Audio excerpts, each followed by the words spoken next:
What's going on, guys? Welcome to another episode of Smash JT. I just got finished watching the most recent Nintendo Direct and was blown away. The biggest takeaways I have for it is Pikmin 4 looks amazing. The new Zelda Tears of the Kingdom looks completely incredible. And then they got Game Boy games and Game Boy Advance games. Cool. Metroid Prime being remade. Boom! Baiten Kaitos 1 and 2 remastered. Wow! Like, these are legitimate quality games that I am really excited about. And it's been a while since I said that. JT. Nintendo has a way to get people hyped for games more than any other game company out there. And yes, I say that with a little bit of bias because I love Nintendo. But this Nintendo Direct completely blew me away. Starting with Pikmin 4 to kick it off, this showed off a wild adventure throughout the world of the eyes of the Pikmin themselves. A cool little dog guy that helps you out and other things. That really stuck out to me as new gameplay mechanics, switching it up, yet still keeping the traditional what we've grown to love and know about Pikmin itself in the first place. Perfect mesh between the two, and I am a gigantic Pikmin fan. For those of you that haven't been around for a while, you get used to it. I love Pikmin. I feel like it's one of those underrated games that has gotten its attention as time has gone on. But initially, it was like the redheaded stepchild that Nintendo released and nobody really cared about back on the GameCube. And I was like, wow, this is a legit hidden gem back then. A first-party title that nobody cared about. And now we're all the way to Pikmin 4, counting the mainline series games, and they've all been incredible. So that is one game that I will be definitely picking up on day one.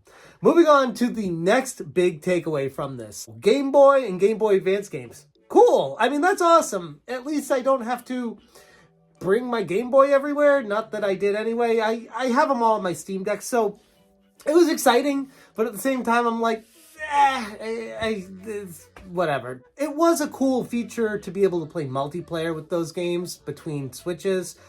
That's a really awesome takeaway that they gave with that. So pumped for that feature itself. But regarding the games, a great variety. Exciting for those that have never experienced them, but for old veterans of these games like me that's played through them all a million times, cool. I'm glad other people will be experiencing them, many for the first time. Octopath Traveler 2 coming out later this month, which, if you haven't played the original Octopath Traveler, highly recommend getting around to that right now. That was one of my favorite games I played the year it came out, and been very excited for Octopath Traveler 2 once they announced that sequel. I felt like shortly after that, but it's a great game and super pumped for the sequel to that one. And it also comes out around the same time that the Kirby game comes out in February, which is another game that I'm looking forward to playing, especially with my kids. My daughter loves the Kirby games, so that's one I'm going to be picking up as well. Then they showed off Metroid Prime remade, remastered, whatever they call it, for the Nintendo Switch. And this has been long rumored. In fact, it was the Metroid Prime trilogy that was long rumored to be coming out for the Switch. But we at least get one of them, Metroid Prime. Great.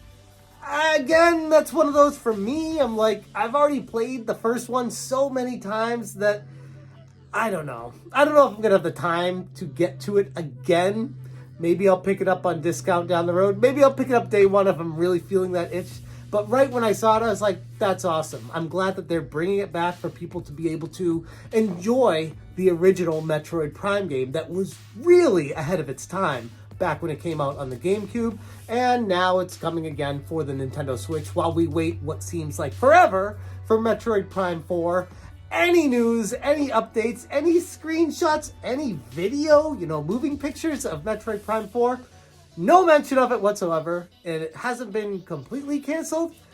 But man, it's been 4, 5 years since they unveiled it? They announced that it was in development, and then restarted development 3 years after it started, something like that. So who knows what's going on with Metroid Prime 4?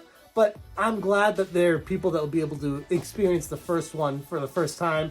Hopefully the play controls on the Nintendo Switch work well with it. I'm sure they will. But the widescreen, the revamped graphics, it looks spectacular. So that was very exciting for me. They went over a few other games. Another notable one, like I said earlier, the Baiten Kaitos 1 and 2.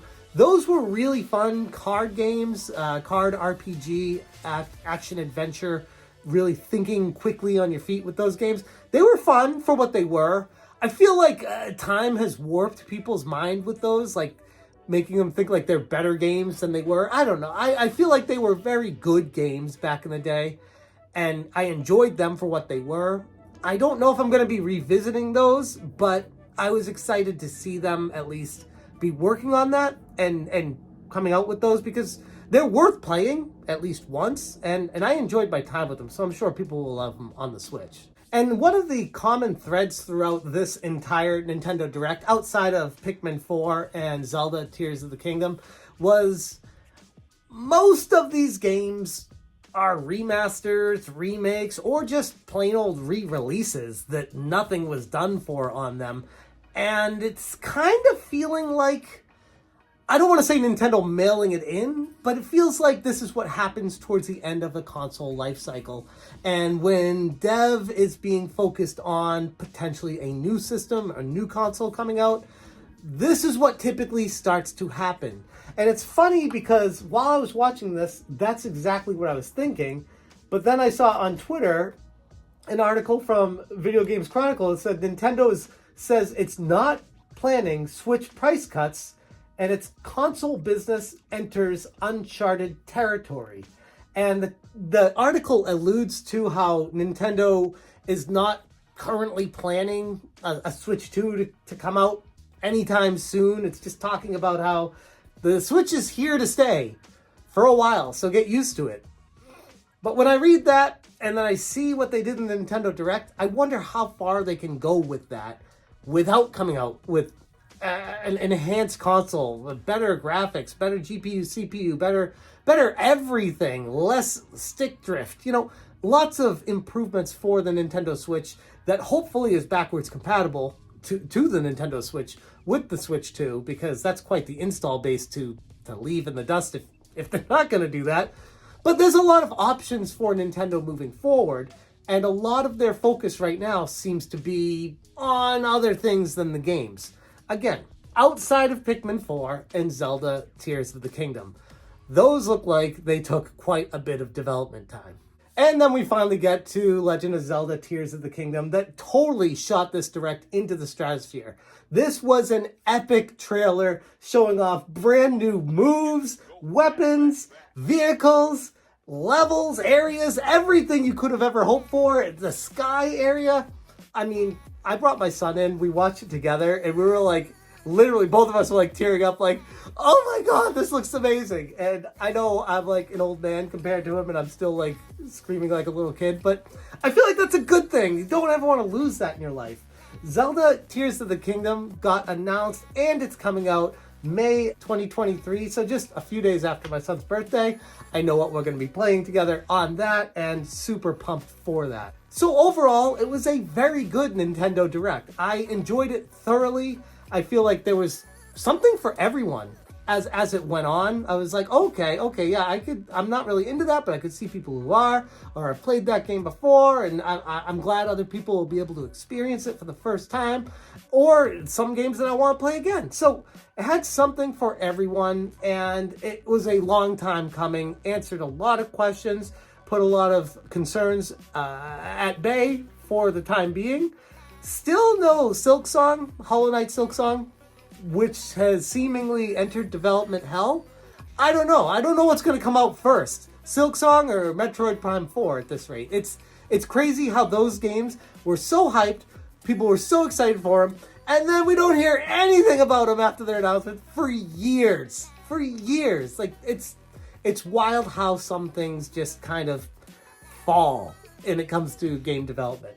But outside of those, again, a very good Direct. I was excited for it and enjoyed it. I kept my expectations tempered. I feel like that's the way you gotta be with these. But at the end of the day, Nintendo came through. I do have some concerns for the future. Obviously, like I said, if it's all just re-releases and reproduced games and remakes and putting games that are already available on older consoles on the Nintendo Switch Online service, what kind of new stuff Nintendo is actually working on outside of Zelda and Pikmin when those release. What's next? I don't know. I don't really care, to be honest, because once those come out, I'll be very busy for a long time with them. Not to mention, I think all of you can relate when I say there's a gigantic backlog we all have to get to anyways. So I'm going to leave it there. I was very excited for this Nintendo Direct. Loved, for the most part, everything that they talked about in it, and feel like there was something for everyone there. I'm going to leave it there. Let me know what you guys thought about this Nintendo Direct today, and thank you again for watching. And as always, you stay smashing.